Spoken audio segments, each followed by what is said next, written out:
अस्सलाम वालेकुम दोस्तों, कैसे हैं आप सब। मैं ज़बीना फ़याज़ एक बार फिर आपके साथ मैं शुरू कर रही हूँ होश रुबा बाय नाइला तारीख पार्ट 11।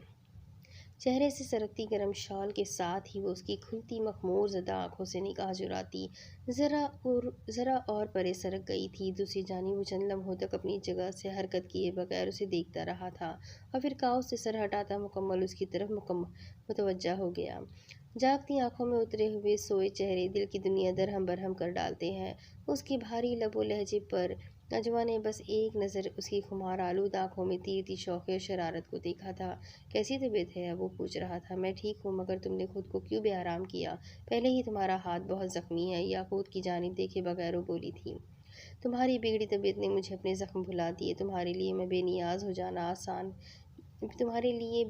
हो जाना आसान हो सकता है, मगर मेरे लिए नहीं। वो ना चाहते हुए भी शिकायत कर गया था। तुम जो चाहो सोचो, मगर मैं जब तक इस घर में हूँ किसी की भी खुशियों की दुश्मन या नुकसान की जिम्मेदार नहीं बनना चाहती। अपनी खुशी को दांव पर लगा कर याकूत ने उसकी बात काटी।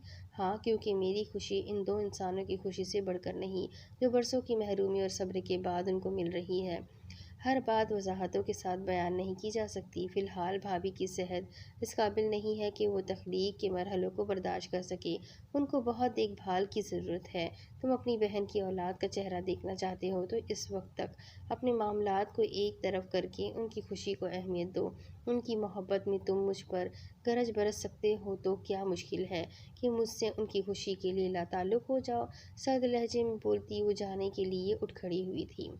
अजवा, इस वक्त की बात मत करो क्योंकि फजर की अजान हो रही है। तुम्हारा बहुत शुक्रिया मेरा इतना ख्याल रखने के लिए। याकूत की बात काटती हुई तेज़ कदमों से अपने कमरे की सिमत बढ़ गई, जबकि याकूत पुरसोच नज़रों से उसे देखता रह गया। किचन के दूसरे दरवाजे से अंदर दाखिल होता वो उसकी तरफ मुतवज्जा हुआ था, जो नाश्ता सबके लिए तैयार करती काफ़ी उजरत में दिखाई दे रही थी। कासनी रंग के लिबास में दुपट्टा सलीके से सर पर डाले हुए किसी नकाहत का शिकार नहीं थी, मगर उसके उतरे उतरे जर्द चेहरे से अंदाज़ा लगाया जा सकता था कि रात में होने वाले तेज़ बुखार ने निचोड़ लिया है। तुम्हें अपने कमरे में आराम करना चाहिए था। गाजी ने तुम्हें मना किया था किचन में आने के लिए। उसके मुतवज्जा न होने के बावजूद याकूत को कहना पड़ा था। जूस निकाल देती हूँ, तुम्हारे लिए तैयार है। इसकी बात अनसुनी करते हुए अजवा फ्रिज की तरफ बढ़ गई। अजवा, मैंने तुमसे कुछ कहा है। गहरी संजीदा नज़रों से उसे देखता हुआ वो बोला था। कोई बात नहीं, ऑमलेट वगैरह बनाने में क्या मेहनत लगती है। सरसरी लहजे में बोलते हुए अजवा ने जूस ग्लास में निकाल कर उसकी सिमत बढ़ा दिया। दूसरी जानिब ग्लास लेने के बजाय वो पेशानी पर बल डालकर उस पर से निगाह हटाता पलटकर वापस किचन से बाहर निकल गया था। अरे, तुम किचन में क्या कर रही हो? फ़ौरन आ जाओ अपने कमरे में, नाश्ता मैं तैयार कर लेता हूँ। पर वक्त किचन में गाजी आता उसे मुतवज्जा कर गया था। आप पहले ये जूस याकूत को देकर आए। नाराज़ है इसलिए मुझसे नहीं लिया, बाहर चला गया। वो बुझे लहजे में बोली। क्यों भई, वो सुबह सुबह क्यों गुस्से में? अनार का दाना बना हुआ है, इधर 2 गिलास अनार का जूस पिलाकर खबर लेता हूँ उसकी। और तुम बैठ जाओ, मैं आकर सब कर लूँगा। जाते जाते गाजी ने उससे ताकीद की थी। किचन में टेबल के गिर्द बैठी वो बॉयल अंडे छील रही थी जब ऑमलेट तैयार करते गाजी ने जाने क्या सोचकर अजवा को मुखातिब किया।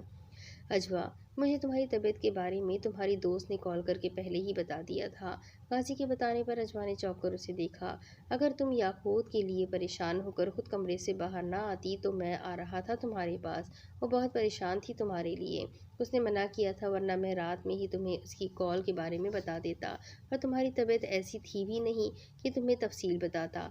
उसने कहा था कि वो 2 दिन में आएगी तुम्हारा चेकअप करने, लेकिन अगर किसी वजह से वो ना आ सके तो तुम्हें लाजमी डॉक्टर के पास जाना है। मैं हाज भाई से कह दूंगा, वो खबर रखेंगे। आप हैरान हुए होंगे लालैन की कॉल पर, मगर मैं क्या करती। आपने मुझ पर भरोसा ही नहीं किया, वरना आपकी तरफ से जो ज्यादती हुई उसकी तलाफ़ी के लिए आपको ज़्यादा कुछ नहीं करना पड़ता। वो बोली थी। मैं तलाफ़ी के लिए तैयार हुई, मेरी जिम्मेदारी भी है, लेकिन मैं हिम्मत नहीं कर पा रहा। और वो शायद मुझे अपनी सफाई में कुछ कहने का मौका नहीं देना चाहती। मौका दिया तो था आपको, उसे जब हॉस्टल ड्रॉप करने गए थे। उसका फ़ायदा उठा लेते। अजवा ने मुस्कुराकर कहा। हाँ, बहुत अच्छा मौका फराहम किया था तुमने। मैं उसे ज़ाय करना भी नहीं चाहता था, मगर क्या करे, आपकी सहेली कुछ सुनने के लिए तैयार नहीं थी। वो बेबसी के साथ बोलता उसे हंसने पर मजबूर कर गया था। तभी बाहर चहलकदमी करके वापस किचन में आते याकूत ने कुछ हिटक कर अजवा के हंसते चेहरे पर फिर गाजी को देखा था। हंसते चेहरे और फिर गाजी को देखा था। बातें खत्म हो गई हो तो ज़रा नाश्ते की तैयारी पर तवज्जो दे दो, मुझे टैबलेट्स लेकर सोना है अब। नागवारी से गाजी से मुखातिब होता वो किचन से गया था। अच्छी बात है कि ये घर में आराम करे। टेबल से अंडों की प्लेट उठाती वो भी उठ खड़ी हुई थी। 42 स्टिचेस लगे हैं हजरत को। गाजी के इंकशाफ पर वो दंग होती तशवीश में मुब्तला हुई थी। ये तो बहुत ज़्यादा है, काश थोड़ा था। उसने ज़ख्मी भी तो ज़्यादा हुआ है उसका बाजू। गाजी के कहने पर वो कुछ बोल नहीं सकी। सब तैयार है, मैं नाश्ता टेबल पर लगाती हूँ। टोस्टर से आखिरी ब्रेड निकालते हुए वो किचन से निकल रही थी जब गाजी ने उसे पुकारा था। फातिमा ने मेरे बारे में क्या बताया था तुम्हें? मैं बस जानना चाहता हूँ। उसने क्या बताया वो बात की बात है। मुझे तो पहले सब कुछ आपसे जानना था, मगर आपने मुझे इस काबिल ही नहीं समझा कि अपने दिल की बात ही बता देते। वो शिकायती लहजे में बोली, मुझे शर्मिंदा मत करो। तुम इस काबिल हो कि तुम पर मुकम्मल भरोसा किया जाए, और मुझे बिल्कुल पूरा भरोसा है तुम पर। मैं मौका देख कर सब कुछ बताता हूँ तुम्हें, गाजी ने कहा।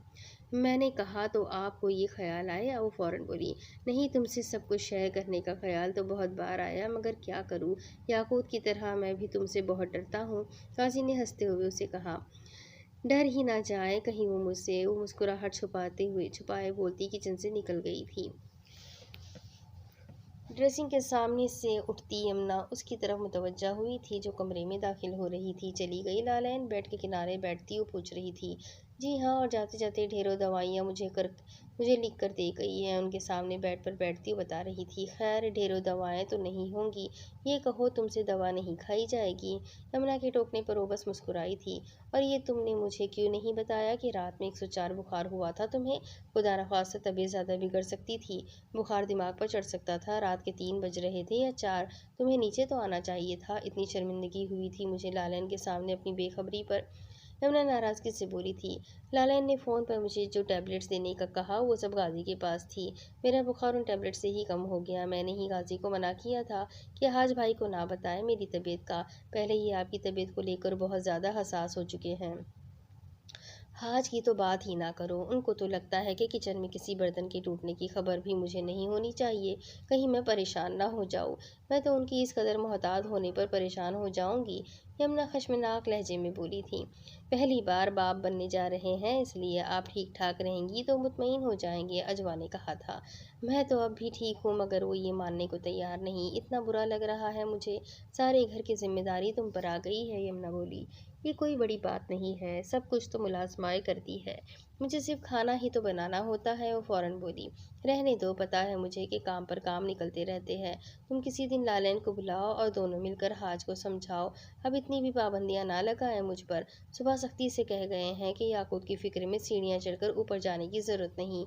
ये ताकीद तो मैं भी आपको करूँगी। याकूत जाग जाएंगे तो नीचे ही आएंगे आपके पास। आप याकूत के फ़ोन पर मैसेज भेज दें या कॉल करके नीचे बुला लीजिएगा। वो फ़ौरन बोली थी, ये मशवरे देकर तुमने वाकई हाज की बहन होने का सबूत दे दिया है। यमुना के खशमगीन लहजे पर वो मुस्कुराई थी। आपके लिए लालैन डाइट चार्ट दे गई है और सख्ती से उस पर अमल करने का भी कहा है। आप देख लें। अजमा ने चार्ट पेपर उनको थमा दिया था। ये मैं देख लूँगी। अभी मुझे तुमसे वो बात करनी है जो मैं इस वक्त ही तुमसे करना चाहती थी, जब तुम खाला जान के दिए गए ज़ेवर मुझे देने के लिए आई थी। यमुना एकदम संजीदगी से गोया होती उसे चौंका गई थी। तुमसे होने वाली झड़प में खाला जान को दरमियान में लाकर उनके लिए गलत अल्फाज बोलकर मैंने बहुत बड़ी गलती की थी। सिर्फ तुम्हें ही नहीं, मैंने हाज को भी बहुत सदमा पहुंचाया था। अपनी गलती का एहसास होने के बाद मैं खुद अपनी नज़रों में ही गिर चुकी हूँ। मैंने हाथ से माफ़ी मांगी थी, आज तुमसे भी माफ़ी मांगती हूँ। अपनी माँ के लिए मेरे नाज़ेबा जुमले तुमने जाने किस तरह बर्दाश्त किए होंगे। भाभी, इन सब बातों को ना दोहराए अब। जिनके लिए आप ही नहीं, मैं भी आपसे शर्मिंदा हूँ। जो कुछ हुआ वो सब गुस्से में हो गया। मेरा दिल आपकी तरफ से बिल्कुल साफ़ है। आप बड़ी है, आपको मुझसे माफ़ी मांगने की ज़रूरत बिल्कुल भी नहीं। अजवा कोताहियाँ होती हैं, मगर यकीन करो हालात भी इतने मुखालिफ रहे कि आज तुमसे और खाला जान से मोहब्बत रखने के बावजूद पलट कर ना जा सकें। पहले अम्मी और फिर अचानक अब्बू की वफ़ात ने उस घर की और कारोबार की जिम्मेदारियों में उनको घेर लिया, वरना तुम्हारी और खाला जान की जिम्मेदारी और फ़र्ज़ को लेकर उनसे इतनी कोताहियाँ ना होती। खाला जान के आखिरी वक्त में अगर वो मुल्क से बाहर ना होते तो। मैं जानती हूँ भाभी, जो होना था वो हो गया। कोताहियाँ, गलतियाँ, गुनाह हम इंसानों से ही सरजद हो जाते हैं। इन पर नादम होना भी बड़ी बात है। सिर्फ आपकी तरफ से ही नहीं, हाज भाई की तरफ से भी मेरा दिल साफ है। आप भी मेरी तरफ से मुतमईन रहें। मैं कभी कोई ऐसा कदम नहीं उठाऊंगी जो आपको और हाज भाई की मर्ज़ी के ख़िलाफ़ हो। आप दोनों की खुशी ही मेरे लिए खुशी है। आप दोनों की खुशी ही में ही मेरी खुशी है। आप दोनों की मर्ज़ी ही में मेरे लिए सबसे ज़्यादा अहम है। वो दिल की गहराइयों से बोली, जबकि बगौर उसे देखे यमुना ने मुस्कुराकर सर हिलाया था। अब आगे बरामदे में आते हुए उसने खुशगवार हैरत से सामने रखे इन 5 बड़े बड़े गमलों को देखा, जिनमें गुलाब के खूब घने हरे भरे पौधे लगे थे। अब अब और उन सब में 3 से 4 गुलाब के फूल खिले अपनी खुशबू बिखेर रहे थे। आ जाओ भई, तुम्हारे पसंदीदा पौधे आ चुके हैं, हाज उसे देखते ही बोला था। ये कौन लाया है? सवाले नज़र से उसने अमीर हमज़ा को भी देखा। मैं लाया हूँ अजवा जी, अमीर हमज़ा फ़ौरन बोला। झूठ बोल रहा है, याकूत लेकर आया है ये सब। हाज ने मुस्कुराते हुए अमीर हमज़ा के गायब होती मुस्कुराहट को देखा। जी हाँ, वही लाए हैं, मगर इनकी गाड़ी से यहाँ बरामदे तक तो मैं ही लाया हूँ ना। ये सब गमले अब आप बता दें कहाँ रखने हैं ये सब? अमीर हमज़ा ने पूछा। मैं तो ये सब अपने कमरे की बालकनी में रखना पसंद करूँगी, मगर वहाँ इतनी जगह नहीं, वो सोचते हुए बोली। ऐसा करो, बालकनी में सिर्फ एक पौधा रख दो, बाकी की जगह यहीं बरामदे में रख देते हैं। हाज ने मशवरा दिया। ठीक है, फिर एक ऊपर बालकनी में रखाओ। अजवा के पूछने पर अमीर हमज़ा ने एक गमला उठा लिया और हाज के साथ ही घर के अंदर चला गया। अजवा जबकि अजवा ने ग्रिल्स के करीब जगह मुंतखब करके गमले वहाँ रखने शुरू कर दिए। ईशा की नमाज से वो फारिग होकर नीचे आई तो मालूम हुआ कि यमुना और हाज के कोई मुश्तरका कज़िन अपने बीवी बच्चों के साथ आए हुए हैं। इन सब के लिए चाय वगैरह का इंतज़ाम करके गुलाब के पौधों को एक नज़र देखने बाहर बरामदे में चली आई। उसे खदशा था कि नीलम ज़रूर उन पौधों पर हाथ साफ करने का मौका ढूंढ रही होगी। सारे पौधे अपनी जगह मौजूद थे। मुतमईन होकर वो वहीं बरामदे के स्टेप्स पर बैठ गई। फिज़ा में अब खनकी कम से कम होती जा रही थी कि मौसम बदलने वाला था। इर्द गिर्द कहीं कोई दिखाई नहीं दे रहा था। पिछले कुछ दिनों से गाजी और याकूत रात गए तक ही फैक्ट्री से वापस आ रहे थे, क्योंकि वहाँ नाइट शिफ्टों में भी काम हो रहा था। हाज खुद भी फैक्ट्री को ज़्यादा वक्त दे रहे थे। खुले आसमान पर टमटमाते सितारों पर नज़र दौड़ाते हुए उसकी तमाम सोचों का रुख याकूत की तरफ होने लगा था कि तभी चौंक कर बाएं जाने मुतवज्जा होती वो हौल कर अपनी जगह से उठ खड़ी हुई। उसे दूर से पुकारती भागी आती वो नीलम ही थी। अजवा, जल्दी चलो, याकूत भाई बहुत गुस्से में उस मैदान वाले पुराने मकान की तरफ गए हैं। सब जानते हैं वहाँ उनको खतरा है। फूली सांसों के दरमियान बोलती नीलम उसकी आवाज़ गुम कर गई थी। इससे कोई सवाल किए बगैर अजवा उसके साथ ही भागती ऊपरी हिस्से में पहुंची, जहाँ कोई मौजूद न था। आहनी गेट आधा खुला हुआ था। तुमने खुद देखा है याकूत को वहाँ जाते हुए? गेट के बाहर आते अजवा ने बस ये एक सवाल किया। जवाब जज्बात में मिलते ही वो नीलम के साथ मकान की सिमत भागना शुरू हो चुकी थी। आसमान पर अधूरा चांद अपनी मध्यम रोशनी छिड़क रहा था। मैदान में हर सिमत गहरे सन्नाटे और वहशत का राज था। दूर सड़क पर इक्का दुक्का ही कोई गाड़ी गुजर रही थी। बहुत फासला होने की वजह से उस सड़क पर ट्रैफिक का शोर होता तो भी कोई ख़ास फ़र्क ना पड़ता। जंगालू सफ़ेद गेट के करीब पहुंचकर दोनों ने अपनी सांसों को बहाल किया था। मैं पहले याकूत को आवाज़ देती हूँ, नीलम से कहकर वो गेट के मज़ीद करीब हुई, जबकि नीलम ने चुपके से अपने कदम पीछे हटा लिए। 2-3 बार अजवा ने याकूत को पुकारा, मगर मकान के अंदर से कोई आवाज़ ना उभरी। मुझे अंदर जाना होगा, वो कहीं किसी मुसीबत में ना फंस गया हो। अजवा ने फिक्रमंदी से बोलते हुए नीलम से तायीद चाही। हाँ, तुम अंदर जा सकती हो, पहले भी तो गई थी।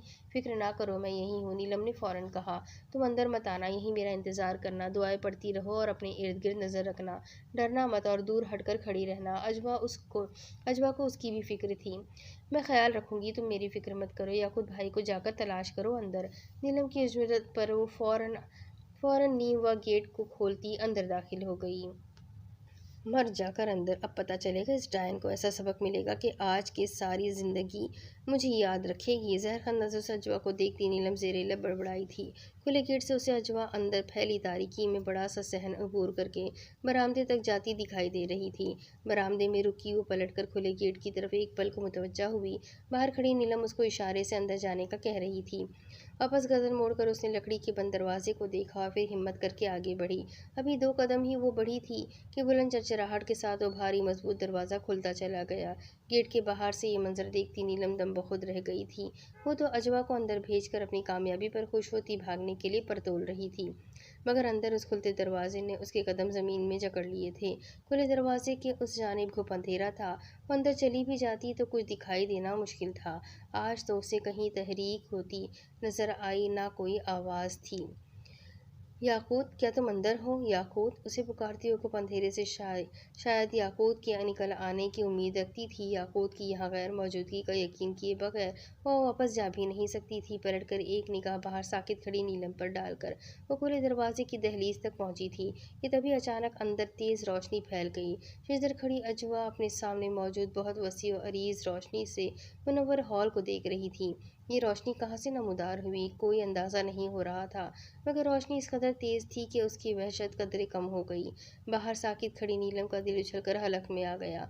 अंदर बिखरती तेज रोशनी को देखकर बमुश्किल अपने कदम पीछे हटाते हुए वो पसीने में शराबूर हो चुकी थी।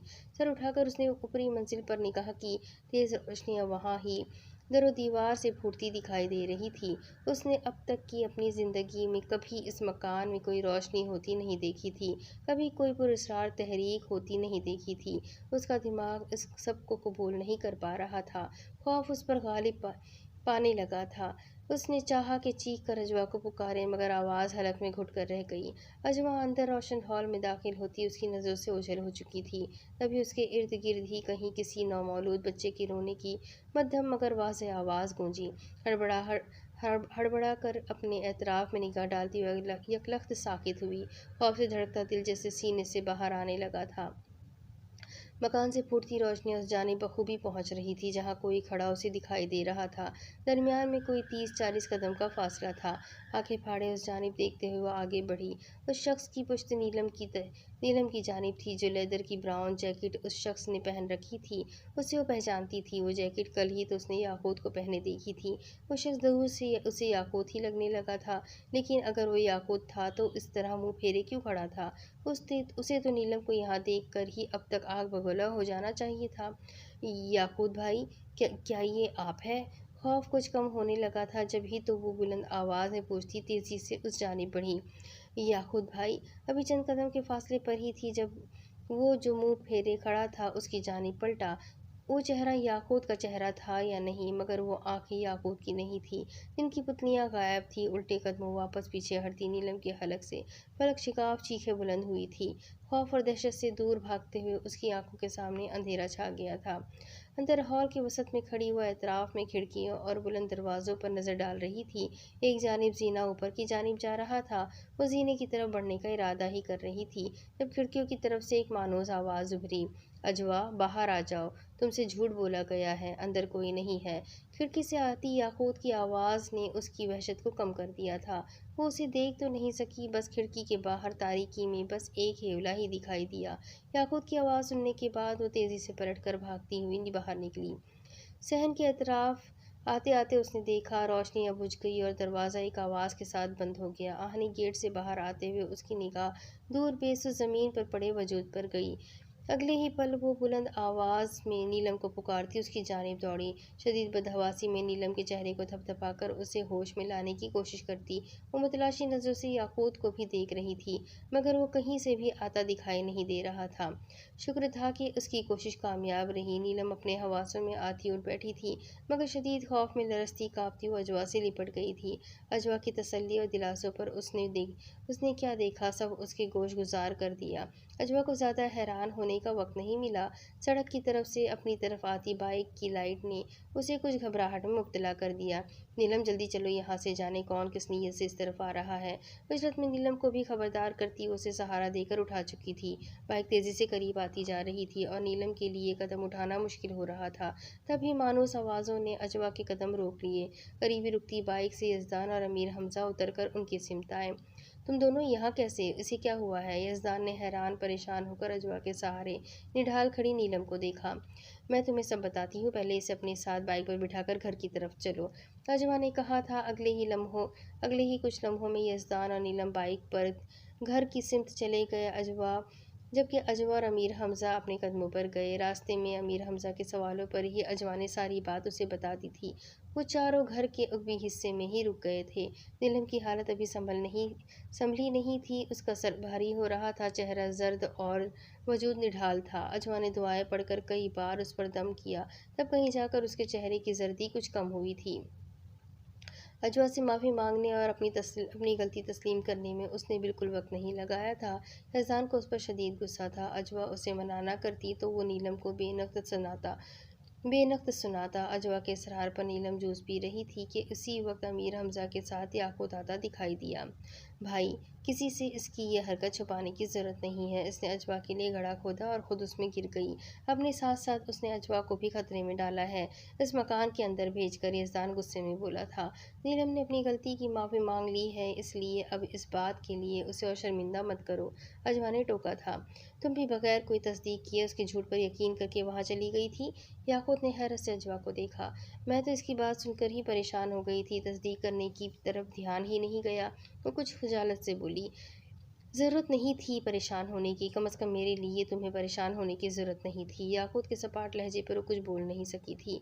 याकूत भाई, बचने के लिए ये मोहतरमा मज़ीद झूठ बोल रही है कि उसने आपको वहाँ देखा था। रज़ा ने नीलम को घूरते हुए कुव्वत याकूत को कहा। नीलम ने झूठ नहीं कहा। मैं जब घर के अंदर थी तो बाहर की तरफ खुलने वाली खिड़की से याकूत ने ही आवाज़ देकर बाहर आने का कहा था, और जब मैं बाहर आई तो नीलम काफ़ी दूर बेहोश पड़ी मुझे नज़र आई, लेकिन याकूत वहाँ कहीं नहीं था। एहसान से कहकर वो याकूत की तरफ मुतवज्जा हुई। जब वहाँ मुझे तुम्हारी आवाज़ सुनाई दे सकती है तो नीलम को तुम वहाँ क्यों नहीं दिखाई दे सकते? तुम जानते हो वहाँ सब कुछ ना होना मुमकिन है। याकूत भाई, वो बिल्कुल आपकी तरह दिखाई दे रहा था। उसका चेहरा दूसरी तरफ था, मगर मैं उसकी तरफ इसलिए गई कि उसने वही ब्राउन जैकेट पहनी हुई थी जो आपकी फेवरेट है। उसकी ड्रेसिंग बिल्कुल वही थी जो कल आपने कर रखी थी। अजवा के अंदर जाने के बाद जब अचानक वहाँ रोशनी फैल गई, मुझे तभी अपनी गलती का एहसास हो गया था। खौफ से मेरी आवाज़ ही नहीं निकल रही थी, वरना मैं चीख कर अजवा को वापस बाहर बुलाना चाहती थी। मगर और जब मैंने आपको वहाँ देखा तो और कुछ समझ नहीं आया। मदद के लिए मैं आपकी तरफ बढ़ी, नाम लेकर पुकारा भी, लेकिन वो तो कुछ और ही था। जब उसने मेरी तरफ रुख किया तो उसकी पुतलियों से खाली सफ़ेद आंखों ने ही मेरी रूह खींच ली। उतरे हुए चेहरे के साथ सहमे अंदाज में नीलम ने तफसील बताई थी। शुक्र करो तुम्हें तुम्हारी गलती की ज़्यादा बड़ी सज़ा नहीं दी गई। अजवा जी को तो याकूत भाई की आवाज़ में सच बता दिया गया था कि किस तरह धोखे से तुमने उनको इस मकान के अंदर भेज दिया है। अमीर हमजा ने नीलम को घरकते वाले अंदाज में समझाया। बिल्कुल ठीक कह रहा है ये। इस मखलूक की जगह पर मदाखलत करने की क्या क्या सज़ाएं मिल सकती है, इसका अंदाज़ा होने के बावजूद तुमने इतनी बड़ी गलती कर डाली है। जो सबक मिला है उसे याद रखना अब। याकूत ने संजीदगी से नीलम को ताकीद की थी। तुम दोनों वहाँ कैसे पहुँच गए थे? याकूत ने सवालिया नज़र से हसनान और अमीर हमजा को देखा। हमारा मैच था आज। मस्जिद वाली सड़क से हमें उस मकान की तरफ दो बंदे दिखाई दिए। मुझे गड़बड़ का एहसास हो गया, और जब हम करीब गए तो पता चला अपने ही घर की बंदियां हैं। हसनान ने बताया। मेरे साथ घर चलो, चचा चची को सब बताना पड़ेगा। रात में तुम्हें तन्हा नहीं छोड़ना है, उनको ख्याल रखना पड़ेगा तुम्हारा। याकूत के कतई अंदाज पर नीलम ने परेशान होकर देखा। तुम्हें खौफ महसूस ना हो इसलिए ऐसा करना पड़ेगा। घबराओ नहीं, मैं भी तुम्हारे साथ चलती हूँ, कोई तुम्हें कुछ नहीं करेगा। मुस्कुराकर उसका हाथ पकड़ते हुए अजवा ने उसे तसल्ली दी थी। दिन पर लगाकर उड़ते ही चले जा रहे थे। उसे अपनी बुटीक की फिक्र थी। वो लालन के साथ मिलकर बुटीक की जिम्मेदारियां बांटना चाहती थी, मगर अभी घर को और यमुना को उसकी ज़रूरत थी। हालांकि यमुना ने कई बार उसे कहा था कि ज़ारा इनके पास है तो उसे बुटीक का चक्कर लगाते रहना चाहिए, मगर जाने की उसका दिल नहीं मानता था।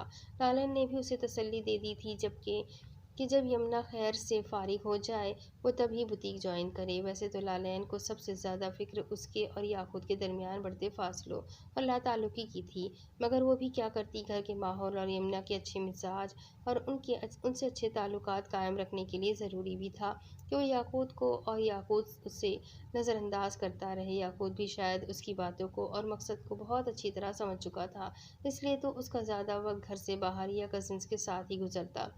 घर में अगर होता भी तो खुद को गाजी और अपने कमरे तक ही महदूद रखता था।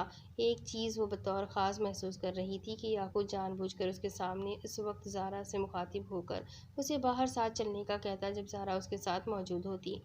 कभी वो दोनों उसके सामने वॉक के लिए चले जाते या आइसक्रीम के लिए या किसी और वजह से।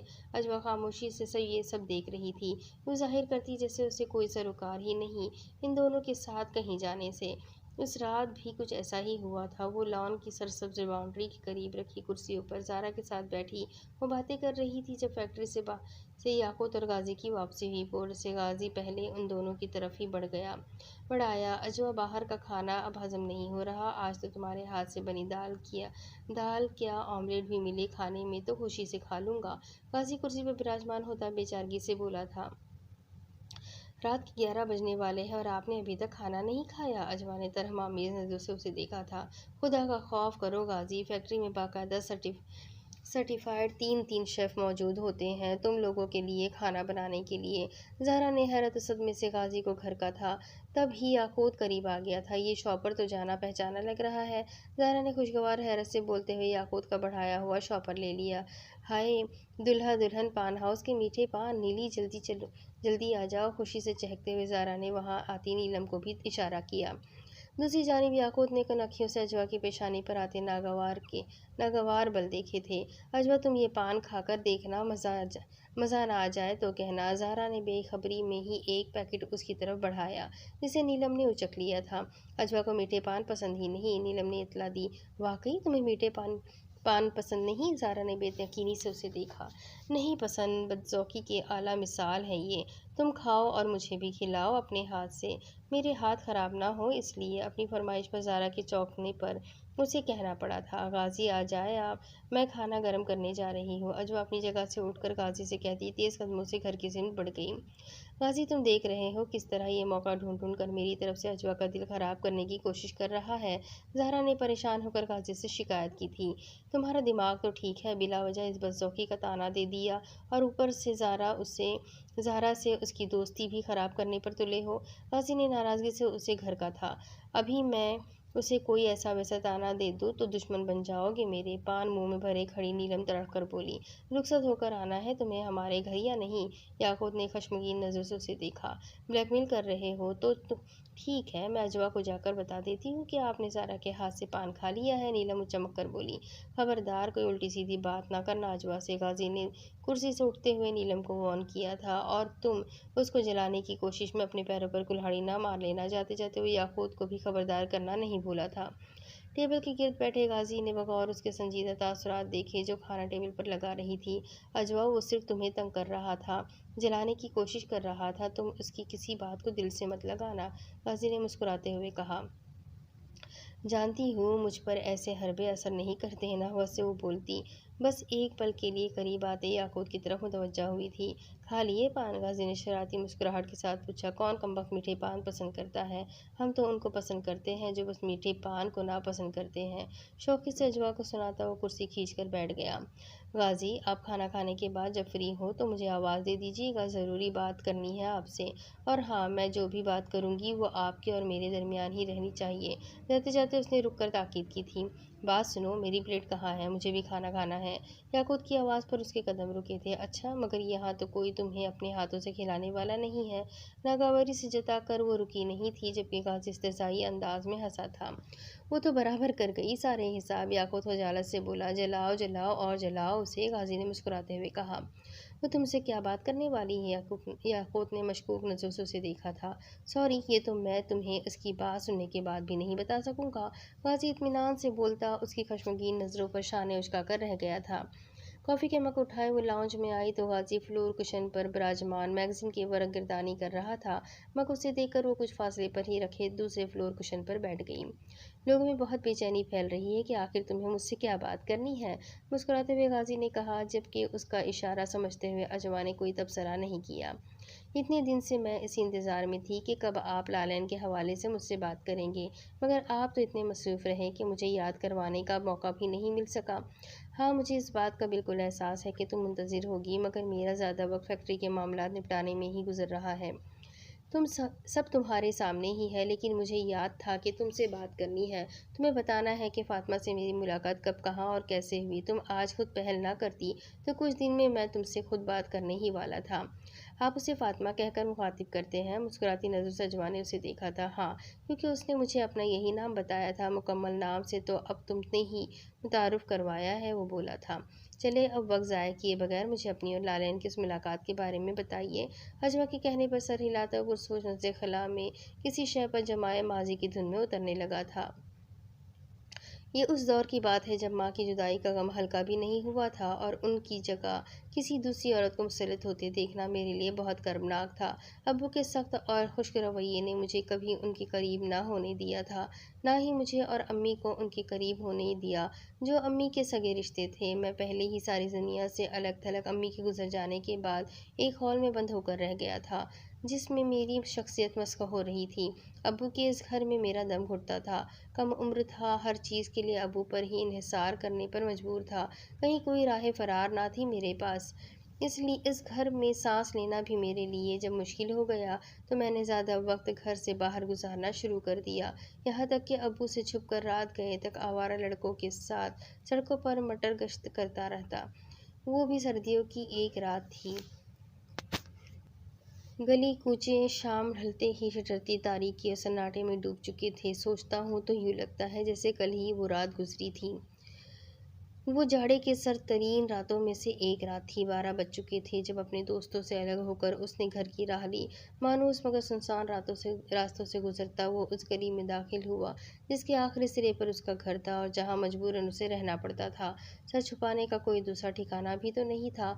गली थी या शैतान की याद जो ख़त्म होने का नाम ही नहीं लेती थी। मतवस्त तबके का ये इलाका ऐसी ही गलियों कूचों पर मुश्तमिल था। हर घर के दरवाजे खिड़कियां बंद थे। हौलनाक सन्नाटे और तारीक में झिंगरों की आवाज़ें माहौल को मज़ीद हौलनाक बना रही थी। हमवार हमवार ज़मीन पर तेज़ कदमों से चलते हुए उसकी नज़रें एक घर के बाहर मौजूद नीम के घने दरख्त पर थी। रात के इस पहर वो दरख्त उसे बहुत खौफनाक दिखाई देता था। जहाँ जहाँ तक उसकी घनी शाखें फैली थी गली के उस हिस्से में घुप अंधेरा होता। शाखों तक फैले उस अंधेरे से गुजरते हुए उसकी जान जाती थी, मगर मजबूरी थी कि दूसरा कोई रास्ता न था। अपने घर तक पहुंचने के लिए उस नीम के दरख्त के नीचे से ही गुजरना पड़ता था। जैसे जैसे वो दरख्त करीब आ रहा था उसकी दिल की धड़कन बढ़ती जा रही थी, मगर उसे मामूल की तरह कोशिश करनी थी कि खौफ को हावी ना होने दे। दिल को मजबूत करता वो नीम की घनी शाखों तले फैले अंधेरे में दाखिल हो चुका था। भागकर ये तारीख हिस्सा अबूर करने की उसमें हिम्मत न थी, मगर कदमों की रफ्तार उसने बहुत तेज़ कर दी। अभी तारीकी में वो चंद कदम ही बढ़ा था कि अकब से दो हाथों ने उसे शानों से दबोच लिया। बुरी तरह लड़खड़ाते हुए उसके हलक से घुटी घुटी चीखें निकली थीं। ये दबोचने वाले हाथों ने उसे झंझोड़ते हुए सर से पैर तक हिला डाला था।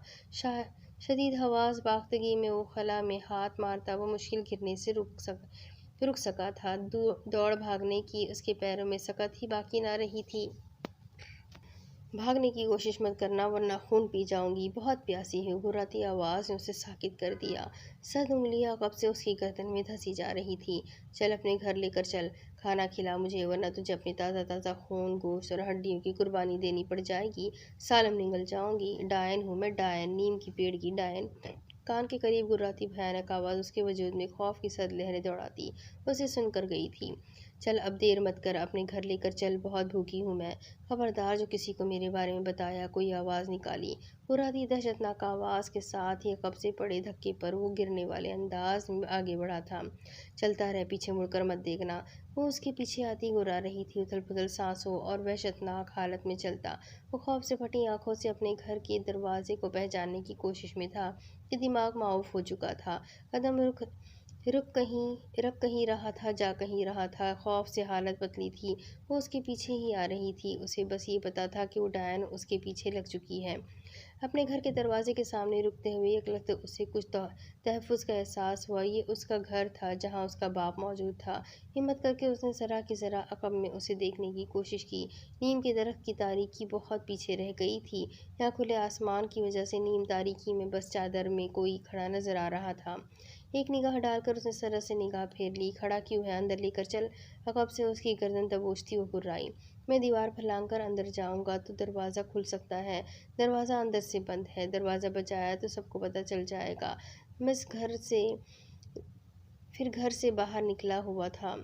मैं घर से बाहर निकला हुआ था। वह अपनी शिकंजे में जकड़ी गर्दन की तकलीफ से दोहरा होता बमुश्किल बोला, जो करना है जल्दी कर वरना निगल जाऊंगी तुझे। गुर्राहटों के दरमियान वो बोलती उसकी गर्दन आज़ाद कर चुकी थी। सुन, अंदर जाकर दगा मत देना, मेरे लिए भी मुश्किल नहीं दीवार फांद कर अंदर पहुंचना। गुर्राती आवाज़ को सुनता हुआ बदहवासी में आहनी गेट पर चढ़ता, ऊपर दीवार पर पहुंचा और दूसरी तरफ उतर गया। मरता क्या ना करता, खोल दिया दरवाज़ा। बड़े से सहन का जायजा लेती वो उसकी तरफ मुतवज्जा हुई, जो दरवाज़ा बंद करके सहन के दाएं जानिब बढ़ा। उसके पीछे ही वो उस कमरे में दाखिल हुई, जो कमरा तो नहीं, काठ कबाड़ से भरा स्टोर लग रहा था। बल्ब की जर्द रोशनी में एक तख्त रखा था, जिस पर मोटी दरी बिछी हुई थी। मैं खाना लेकर आता हूँ। गर्दन झुकाए वो उसकी जानिब देखना भी नहीं चाहता था। एक ट्रे में खाना और पानी ले जाते हुए उसने चाहा था कि काश उसका बाप खुद ही कमरे से बरामद हो जाए। खुद से कोई होशियारी दिखाने की उसमें हिम्मत न थी। लड़ते कदमों के साथ वो स्टोर नुमा कमरे में दाखिल हुआ तो देखा वो डायन तख्त पर चादर में इस तरह छुपी बैठी थी, मगर उसे देखकर हरकत में आ गई। खाना यहाँ रखो और दरवाज़ा बंद कर दो। उसके हुक्म पर वो फौरन अमल करता दरवाज़ा बंद तो कर गया, मगर कुंडी न लगाई।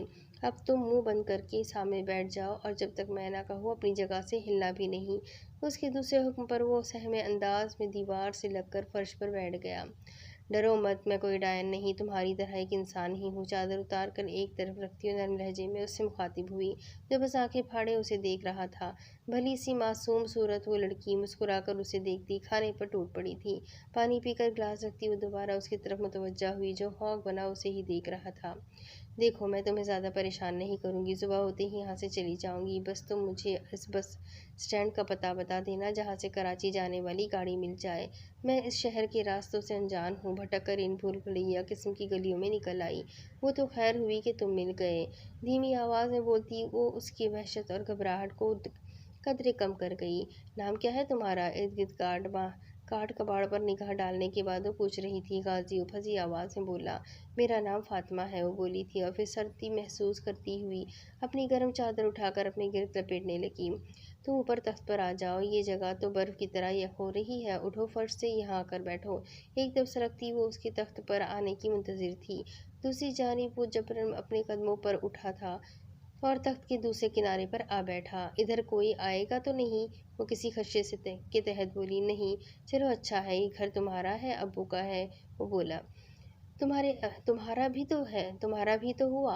वो हैरत से उसे देखती बोली, मगर गाजी बस सर झुकाए खामोश था। ये घर इतना बड़ा है, फिर भी तुम इस छोटे से स्टोर में रहते हो और कहीं जगह नहीं थी तुम्हारे लिए। दूसरी अम्मी को मेरी शक्ल पसंद नहीं, इसलिए अब्बू के हुक्म पर मैं यहाँ आ गया। और तुम्हारी अम्मी कहाँ है? वो अब इस दुनिया में नहीं है। जवाब देते हुए उसकी आवाज़ दर्द की शिद्दत से काँप उठी। ओह, मैं समझ गई, सारा मामला इस जगह क्यों टिके हो जहाँ कोई कदर नहीं तुम्हारी। उठाओ यहाँ से अपना सामान, दुनिया बहुत बड़ी है, वो बोली थी। अब वो मुझे कहीं जाने नहीं देते, मैं उनकी इजाज़त के बगैर कहीं इस घर को छोड़कर नहीं जा सकता, वो बेबसी से बोला। ये तो है, तुम्हारे अब्बू यहाँ काट कबाड़ में तुम्हें नाकारा शय की तरह फेंक चुके हैं अपनी मर्जी से। अपनी मर्जी तुम्हें करने नहीं देंगे, तुम्हें उनकी इजाज़त की ज़रूरत ही क्या है।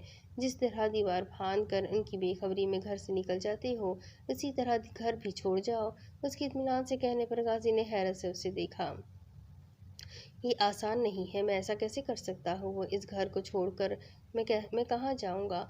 ये आसान नहीं है, मगर इस नाकदरी और ज़्यादती के माहौल में रहने से बेहतर है कि ये घर छोड़ दो। इस घर में तुम्हें नापसंद, नाकारा शय समझा जाता है। यहाँ रहे तो एक दिन भी तुम भी खुद को किसी भी काबिल समझना छोड़ दोगे। ना कुछ बन सकोगे, ना कोई इज्जत मर्तबा हासिल कर सकोगे। ज़रा सोचो, तुम्हारी माँ ने तुम्हारे हवाले से कितने बड़े बड़े ख्वाब देखे होंगे। उनके लिए, उनके नाम को रोशन करने के लिए तुम्हें एक अच्छी ज़िंदगी हासिल करने की जद्दोजहद करनी होगी। माशरे में अच्छा मकाम हासिल करने के लिए तुम्हें मेहनत करनी होगी। ये जगह, ये माहौल बिल्कुल अच्छा नहीं तुम्हारे लिए। हिम्मत करके कदम उठाओ, मुझसे सबक सीखो। मेरे माँ बाप ने मेरी मर्ज़ी के ख़िलाफ़ मेरी ज़िंदगी का फ़ैसला करने की ठान ली तो मैंने यही कदम उठाया। गलत किया इस तरह घर से निकल कर, मगर इसके अलावा कोई चारा नहीं था। अपनी कदर, अपनी अहमियत को मनवाने के लिए कभी कभी इंतहाई कदम उठाने पड़ जाते हैं। मैंने भी यही किया, मगर बहुत सोच समझ कर। अब तुम खुद देखो, मेरी और तुम्हारी उम्र पढ़ने लिखने की है या कि शादी करने की। तुम्हारे माँ बाप तुम्हारी शादी करना चाहते थे, वो हैरान हुआ। और क्या धोखा देकर मुझे कराची से यहाँ ले आया और अचानक फैसला सुना दिया कि मेरा निकाह होगा यहाँ। वैसे मेरे और तुम्हारे ख़ानदान में खासा फ़र्क है। जद्दी पुश्ती सियासी घराना है हमारा, मगर तौर अतवार वही सतही और रिवायती। वो नागवारी से उसे बता रही थी, मेरी तरह तुम्हें भी अपने लिए खुद ही कोई कदम उठाना पड़ेगा। तुम चाहो तो मेरे साथ कराची चलो, तुम्हारे कोई रिश्तेदार वहाँ नहीं तो भी कोई मसला नहीं, मैं तुम्हें अपने घर ले जाऊंगी, वहाँ तुम्हें कोई तकलीफ नहीं होगी। सोचने की ज़रूरत ही क्या है, यहाँ रुककर अपनी ज़िंदगी मुश्किल बनाए रखने से बेहतर है कि मेरे साथ आगे बढ़ जाओ। मुझ पर भरोसा करके तुम कभी नहीं पछताओगे। वो और भी वो और भी जाने क्या कुछ बोल रही थी, जबकि गाजी की आंखों में कराची में अपने नाना और मामू का घर घूमने लगा था। इन सब से अपने बाप की इजाज़त के बगैर मिलने की भी उसमें हिम्मत नहीं थी। वो इन सब के दरमियान जाना चाहता था, मगर तन्हा कराची जाने की उसमें ज़रूरत ही नहीं थी। लेकिन अब अचानक नाजिल होने वाली ये लड़की उसे बहुत कुछ सोचने समझने पर मजबूर कर रही थी। उसे अपनों के दरमियान उनकी मोहब्बत और शफ़क़त के साए तले रहने की ख्वाहिश थी। ठीक ही तो है, आखिर वो कब तक इस घुटनज़दा माहौल में ज़िंदगी गुजारेगा। वो अपना दुश्मन नहीं बन सकता था, उसे अपने लिए बेहतर रास्ता खुद ही मुंतखब करना था। कराची में मेरे नाना जान का घर है, वो अब इस दुनिया में नहीं वहाँ, लेकिन वहाँ मेरे मामू है। लेकिन उन सब से मिलना मेरे अब्बू को पसंद नहीं। वो सब अब्बू की वजह से मुझसे नहीं मिल सकते। पता नहीं अब्बू की नाराज़गी के डर से वहाँ सब मुझे कबूल करते भी हैं या नहीं। वो तज़ब्ज़ब में बोला, वो तुम्हारी मर्ज़ी को अहमियत देंगे और ज़रूर तुम्हारे लिए तुम्हारे अब्बू का सामना भी कर लेंगे। अगर ऐसा कुछ ना भी हुआ तो मैं तो हूँ तुम्हारे साथ, मैं सब कुछ संभाल लूँगी। तुमने मुझ पर एहसान किया है, अपने घर में मुझे पनाह दी है। मेरा भी फ़र्ज़ है कि मैं तुम्हारी भलाई के लिए कुछ करूँ। तुम मुझ पर भरोसा रखो और बस चलने की तैयारी करो। तुमने सुना नहीं, हरकत में ही बरकत है। यहाँ पड़े पड़े खुद को जंग मत लगाओ। और एक बार फिर इसे समझाने लगी थी, जबकि गाजी मुतासिर को नज़रों से उसे देखता रहा, उस पर रश्क भी कर रहा था। ये लड़की उसकी हम उम्र ही थी, तकरीबन मगर खुद एतमादी और बहादुरी में उससे कई गुना आगे थी। वो खुद एक लड़का होने के बावजूद अपने लिए एक फ़ैसला तक नहीं कर सका था, किसी अनहोनी के इंतज़ार में अपना कीमती वक्त ख्वारी में गंवा रहा था। उस लड़की ने आकर उसके गुमशुदा एतमाद को उसके अंदर ही दरियाफ्त करके जगा दिया था, उसकी क़ुव्वत फ़ैसले को बेदार कर दिया था। इस लड़की की हौसला अफजाई और साथ ने उसे पहली बार बहुत मजबूत और कतई फ़ैसला करने की जुर्रत दे डाली थी। फजर की अजान बुलंद हो रही थी जब वो एक बैग में अपना ज़रूरी सामान रखे घर से जाने के लिए तैयार था। तुमने अच्छी तरह सोच लिया है ना? देखो, मैंने हर हाल में तुम्हारा साथ देने और तुम्हारे एतबार को ना तोड़ने का अहद किया है। तुम भी मुझे धोखा मत देना। कराची पहुंचकर तुम अपने अब्बू को इतला तो दोगे ही, ऐसा ना हो कि वो तुम्हारे पीछे आ जाए और तुम उनके डर से मुझे फंसा दो। मैं तुम्हें वर्गला कर साथ ले गई थी। तुम फिक्र मत करो, मेरी वजह से तुम पर कोई मुसीबत नहीं आएगी। वो उसी कदर बोला था। मुंह अंधेरे में मुंह अंधेरे वो दोनों तेज़ी से बस स्टैंड की तरफ जाने लगे। जाने वाले रास्तों से गुजरते जा रहे थे। गाजी गायब दिमागी से उसको सुन रहा था, जो उसकी कैफियत से बेखबर उसे अपने ख़ानदानी पस मंज़र के बारे में जाने क्या कुछ बता रही थी। शायद वो बहुत ज़्यादा बोलने की आदी थी। रास्ते में उसने कुछ रकम गाजी के हवाले कर दी। बस के टिकट खरीदने होंगे तुम्हें, दूर का सफ़र है, कुछ खाने पीने के लिए भी खरीद लेना। उसके कहने पर ही गाजी को याद आया कि वो सिर्फ चंद रुपए ही अपनी जेब में रखकर घर से निकला है। बस स्टैंड पहुंचने तक अच्छा खासा उजाला फैल चुका था। ये गनीमत था कि कराची के लिए एक कोच रवाना होने को तैयार थी और उसमें उन्हें 2 सीटें भी मिल गई। गाजी के लिए ये वक्त बहुत भारी और दिलशकन था, मगर उसे खुद को मजबूत रखना था। तेजी से रवा दवा बस की खिड़की से वो पीछे भागते मनाजिर को देख रहा था। दिन खूब चढ़ आया था, सूरज की तेज़ रोशनी हर सिमत फैल चुकी थी। एक निगाह उसने खिड़की के साथ ही बैठी उस छोटी सी लड़की को देखा था कि जिसकी वजह से वो अपनी ज़िंदगी का एक बड़ा और अहम फैसला करने की हिम्मत कर सका था। वो उसका शुक्रगुजार था, जो चेहरा नकाब में छुपाए गहरी नींद सो रही थी। मंजिल बहुत करीब आ चुकी थी और वो जानता था कि उन दोनों का साथ बस यहीं तक था। बस के रुकते ही वो फातिमा को बेदार किए बगैर अपना बैग उठाए चुपके से बस से उतर गया और ऐसी जगह छुपकर फातिमा के बस से उतरने का इंतज़ार करने लगा जहाँ से फातिमा उसे दिखाई दे मगर उसे देख ना सके। उसे ज़्यादा इंतज़ार नहीं करना पड़ा। बस से उतरकर वो बहुत देर तक उसकी तलाश में इधर उधर घूमती रही। इर्द गिर्द मौजूद लोगों से भी वो कुछ पूछती नज़र आई। ज़ाहिर है वो गाज़ी के लिए परेशान थी। यकीनन वो हकीकत को कबूल करने पर आमादा नहीं हो पा रही थी। उसकी नज़रों से पोशीदा रहकर उसकी निगरानी करते गाज़ी को एहसास था उसकी परेशानी का। वो निदामत महसूस कर रहा था। बस ये दुआ कर रहा था कि उसे ढूंढने में वक्त बर्बाद करने के बजाय फातिमा अपने घर चली जाए।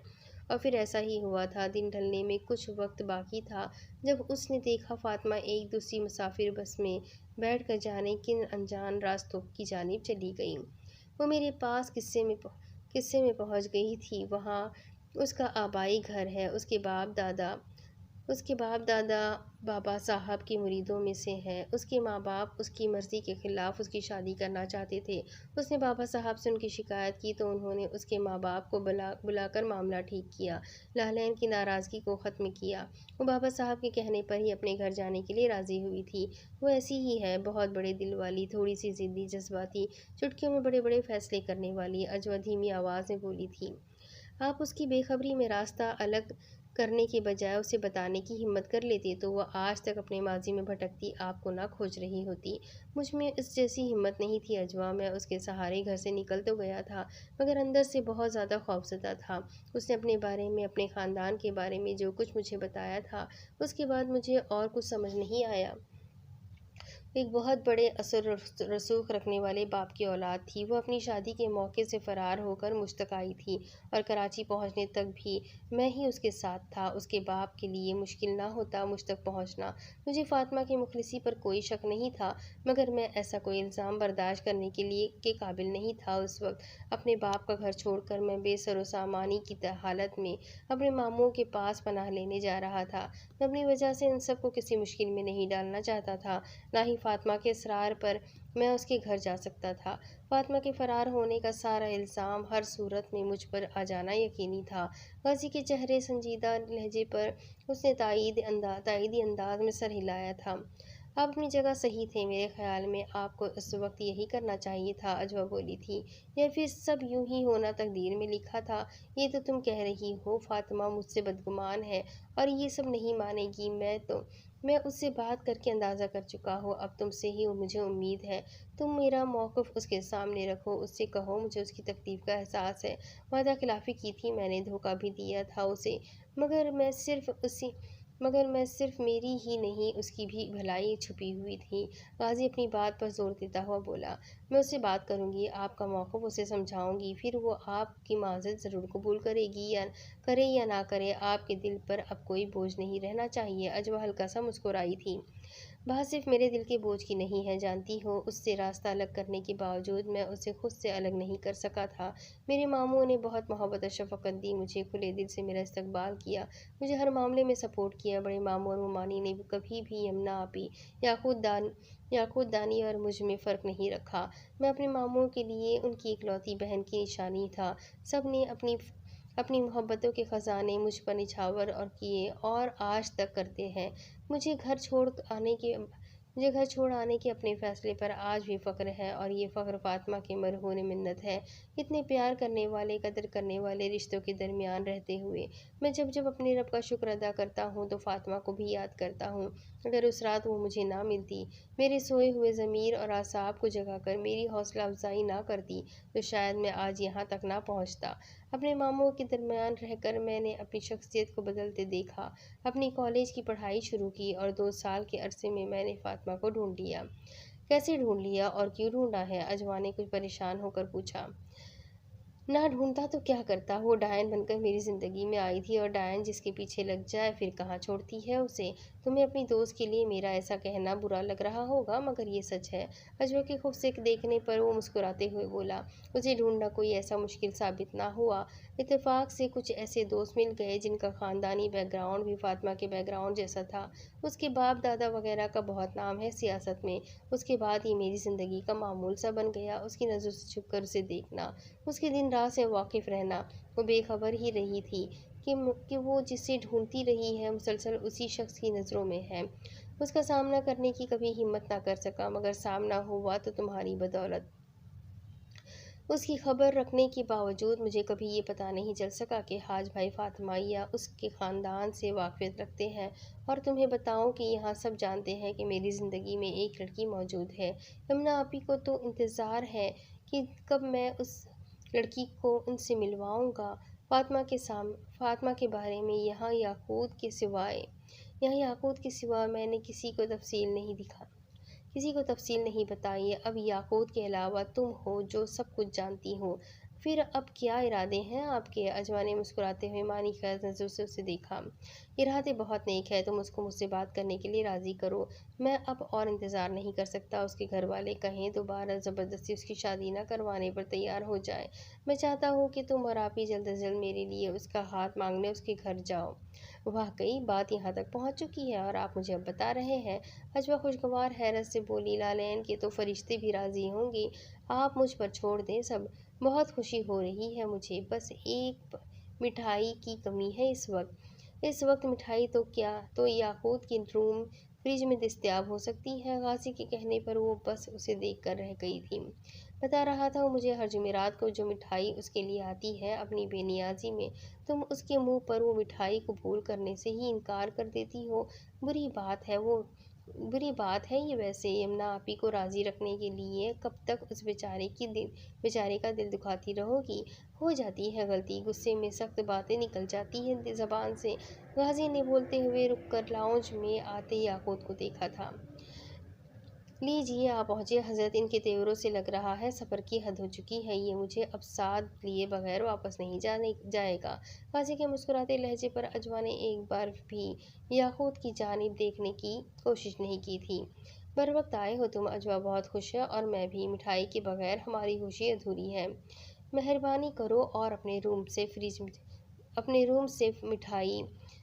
फ्रिज से मिठाई हम दोनों के लिए ले आओ। गाजी के चिल्लाने वाले मुस्कुराते लहजे पर याकूत ने एक निगाह लाताल्लुक़ बैठी अजवा को भी देखा था। क्यों, ऐसी भी कौन सी खुशी मिल गई बैठे बिठाए कि जो लोग मिठाई पेश करने पर भी मुंह फेर लेते थे, आज उसी मिठाई के लिए उनकी नाक कट गई।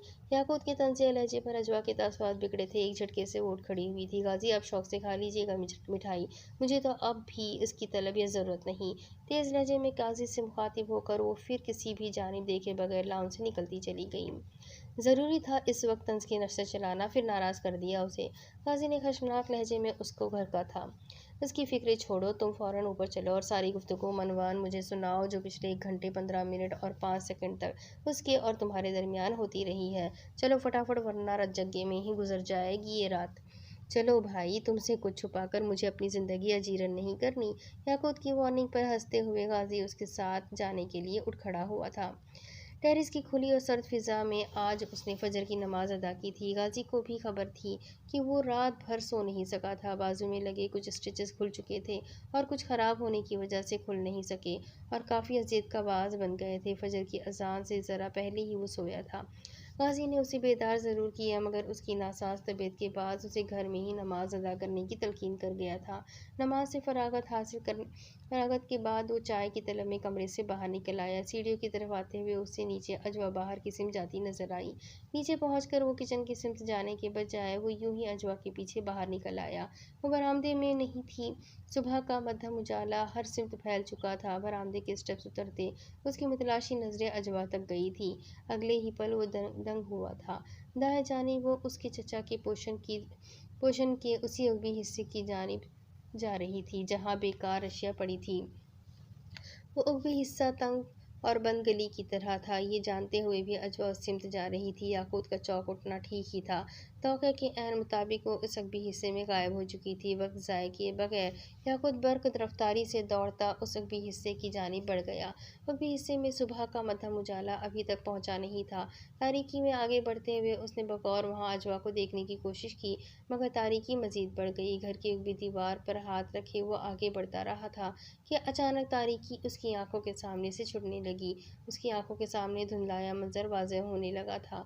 अगले ही पल वो शितर रह गया। बड़ा ही सरसब्ज़ व हद्दे निगाह तक फैला खता खता था।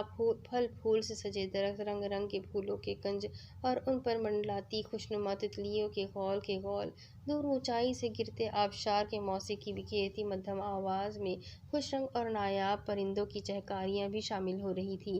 रंगीन पत्थरों पर बहते झरने की खटकती आवाज़ इस माहौल को मज़ीद सहरंगेज़ बना रही थी। उसकी आंखें बहते झरने के शफाफ पानी में मुँह मारते हिरनों पर ठहर गई थी। उसने ज़िंदगी में पहले कभी इतने हसीन हिरन नहीं देखे थे। इस खत्ते में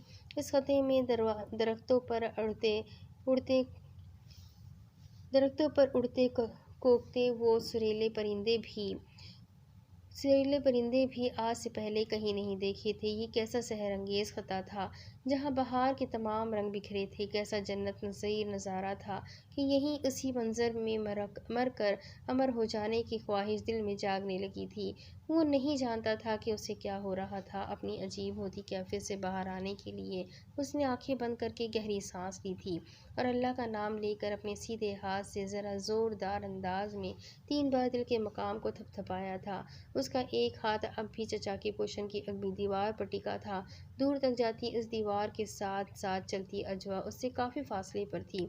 उससे पहले कि याकूत उसकी जानिब बढ़ता या उसे पुकारता, अजवा खुद ही शायद वापसी के इरादे से पलटी। याकूत पर निगाह पड़ना यकीनी था।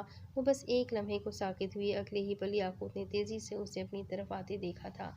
उसके चेहरे का रंग फक था। जब वो करीब पहुंची, चलो मेरे साथ, घबराए अंदाज में उजलत में बोलती हुई याकूत का हाथ पकड़े तेज़ी से उगती दीवार के साथ साथ चलती उसी तारीकी हिस्से की जानिब बढ़ गई, जिसमें से गुजर कर वो याकूत के हमराह वापस घर के उगती तंग हिस्से से बाहर निकल आई थी। अब इसके आगे की कहानी मैं आपको अगली किस्त में सुनाती हूँ कि आगे इस कहानी में और क्या बाकी है। जानने के लिए मेरे साथ बने रहें। अगली किस्त में फिर मिलेंगे। तब तक के लिए अल्लाह हाफ़िज़।